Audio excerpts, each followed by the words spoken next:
If you're one of those Weta owners that has had trouble with your Weta's rudder system kick-up bar breaking, it's not because there's anything wrong with the bar. It's not because it's a bad system. In fact, it's a quite good system. 99 times out of 100, you're breaking this bar, it's because you don't have it adjusted properly. You've got to understand the theory of operation. Let's take a look.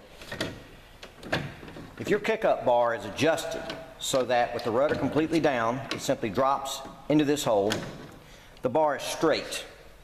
If the rudder encounters an obstacle, if it hits something, the force will be straight in line with the bar, and 99 times out of 100, that bar will shatter. It will break. Here's what you got to do. Use the threads on the back of the pop-up bar adjustment to run the bar out enough that the entry pin is actually just forward of the set hole. When you put this in, it should be under tension. You're probably going to have to put your fingers under here, press down here, and when you get it into place, you'll notice there is a bend in the bar. Not a huge bend, a slight bend. That's what you want. It's under tension. That'll hold your rudder down.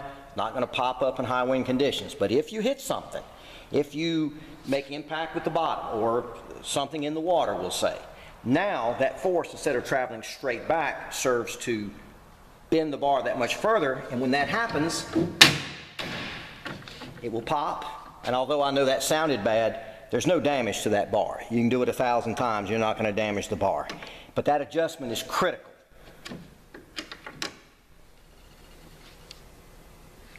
For a better look, I've adjusted the camera so you can see about where this needs to be.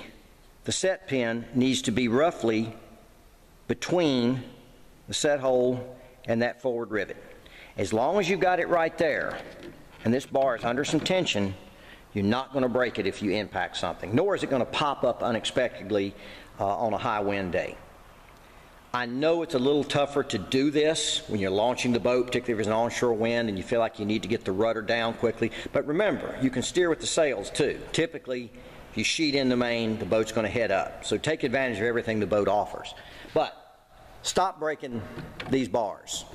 There's nothing wrong with them. They're plenty strong. They do what they were intended to do, provided you have everything adjusted properly. Okay, I know somebody's going to ask, what is this Velcro loop for? Well, not much of anything really, at least not when you're sailing. But when you're in the parking lot, when you're rolling the boat around over uneven ground or on the beach, and you don't want the rudder to perhaps drop down and hit pavement or something else that could damage it, that Velcro loop is really nothing more than just a safety aid to make sure that the rudder won't drop down.